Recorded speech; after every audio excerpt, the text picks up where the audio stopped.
26শে April পূর্ব ত্রিপুরা সংসদীয় ক্ষেত্রে vote গ্রহণ পর্বকে সামনে রেখে আজ অর্থাৎ বুধবার বিকেল থেকে 27 এপ্রিল সন্ধ্যা 6টা পর্যন্ত লাগু থাকবে 144 ধারা। বুধবার নির্বাচনী প্রক্রিয়ার বিষয়ে সাংবাদিক সম্মেলন করে এই কথা বলেন উত্তর জেলার জেলাশাসক দেবপ্রিয় বর্ধন। আগামী 26শে এপ্রিল পূর্ব ত্রিপুরা সংসদীয় ক্ষেত্রে ভোট গ্রহণ পর্ব অনুষ্ঠিত হবে। আর ভোট গ্রহণ পর্বে নির্বাচনী সরব প্রচার বুধবার বিকেলে সমাপ্ত করেছে বিভিন্ন রাজনৈতিক দল। বুধবার বিকেল 5টা থেকে পূর্ব ত্রিপুরা সংসদীয় ক্ষেত্রে বিভিন্ন এলাকার পাশাপাশি উত্তর জেলার 144 ধারা জারি করা হয়েছে। উত্তর ত্রিপুরা জেলার বিভিন্ন বিধানসভা এলাকায় এই 144 ধারা আগামী 27শে এপ্রিল বিকেল 6টা পর্যন্ত বলবৎ থাকবে। এদিন ধর্মনগর জেলাশাসক কার্যালয়ের কনফারেন্স হলে এক সাংবাদিক সম্মেলন করে এই কথা জানান উত্তর ত্রিপুরা জেলাশাসক দেবপ্রিয় বর্ধন। সম্মেলনে জেলাশাসক ছাড়াও জেলা police super Bhanupada Chakraborty, election branch officer অবিরাম দেববর্মা, তথ্য সংস্কৃতি দপ্তরের যুগ্ম অধিকর্তা দিলীপ কুমার দেববর্মা সহ অন্যান্যরা উপস্থিত ছিলেন। সাংবাদিক সম্মেলনে জেলাশাসক দেবপ্রিয় বর্ধন জানান, ভোট গ্রহণ পর্ব অবাধ ও শান্তিপূর্ণভাবে সম্পন্ন করার জন্য প্রশাসনের সমস্ত ব্যবস্থা নেওয়া হয়েছে। জনগণকে ভয়ভুক্ত রাখার জন্য কেন্দ্র আধা সামরিক বাহিনী মোতায়েন করার পাশাপাশি পুলিশি টহলদারিও বৃদ্ধি করা হয়েছে।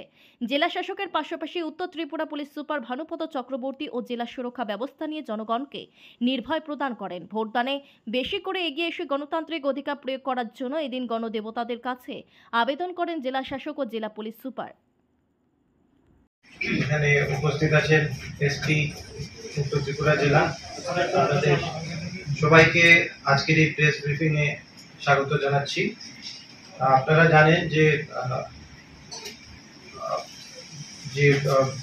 আমাদের ভোট গ্রহণ হবে এখানে 26শে এপ্রিল সকাল 7টা থেকে 5টা পর্যন্ত। তো ইলেকশন কমিশনের গাইডলাইনে আছে যে এর যে টাইমে ভোট শেষ হয় মানে 5টা এই ক্ষেত্রে, তো এই টাইম থেকে শুরু করে 48 ঘন্টা আগে যে সাইলেন্স পিরিয়ড যেটা আমরা বলি যে সরব প্রচার তখন শেষ হয়ে যায়।